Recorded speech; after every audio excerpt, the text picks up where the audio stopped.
Deyir, bir nəfər imkanlı bir şəxs var idi.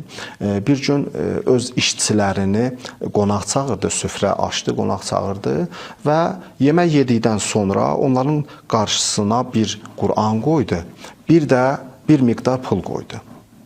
Bir onlardan soruşdu. Əvvəl qaroltusundan soruşdu. Dedi ki, Quranı seçirsən ya o pulu. Deyir, o qaroltusu qayıtdı, ona dedi ki, mən yalan deməyə ehtiyac yoxdur ki, mən Quran oxuya bilmirəm. O da Quranı götürsəm mənə nə faydası olacaq ki? Elə faydalısı mən üçün budur ki, mən pulu götürəm, pulu götürdü, seçdi. Sonra deyir, əkincisindən soruşdu, dedi, sən hansı seçim eləyəcəksən? O da dedi, mənim düzdür, Quran seçərdim, amma həyat yoldaşım xəstədir, pula ehtiyacım var. Mən pulu seçirəm. O da pulu seçdi. Sonra deyir, bir digər işçisindən, aşbazından soruşdu ki, sən nə eləyəcəksən? Dedi, mən mütaliə eləməyi çox sevirəm, amma vaxtım yoxdur. İşim o qədərdir ki, mütaliə eləməyə vaxtım olmur. Ona görə Quranı götürsəm, mütaliə də eləyəməyəcəm qalacaq. Elə mən də pulu seçirəm. O da pulu seçdi. Amma bir cavan oğlan da var idi. O heyvandarlıqla məşğul idi. Bu kişinin heyvanlarını saxlayırdı. Ondan soruşdu ki, sən hansı seçim eləyəcəksən? Deyir, o qayıtdı. Bilirdi ki, bu imkansızdır, fəqirdir. Onlardan da vəziyyəti yaxşı deyil.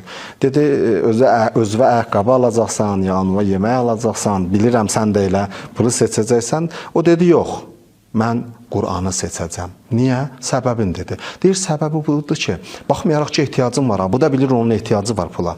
Dedi, çünki mənim anam mənə deyib ki, Allahın bir kəlamı sənin üçün qızıldan dəyərlidir. Belə nəsiyyət eləyib mənə. Baldan şirindir.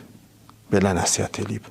Ona görə mən anamın sözünə qulaq asıb Allahın kəlamını seçəcəm. Quranı götürdü və pulu götürmədi. Sonra deyir, elə ki, Quranı açdı, Quranı götürmüşdü də. Açdı Quranı, gördü Quranın içərisində 2 paket var.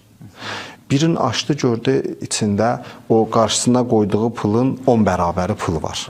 İkinci də bundan ibarət idi ki, o paketdə, ikinci paketdə yazılmışdı ki, hər kim bu Quranı seçsə, mənim varisim olacaq. Bu imkanlı şəxs bu oğlanı özünə varis elədi. Bu hadisədən bu nəticəni alırıq ki, düzdür, Quran ruzidir, amma o ruzini seçmək lazımdır. Ona doğru hərəkət etmək lazımdır. Seçdiyimiz zaman, bəli, bizə həm maddi, həm mənəvi faydalar yetirən bir kitabdır. Çünki Allahın kəlamıdır, insanın dünya və axirət səadətinin təzminatçısıdır.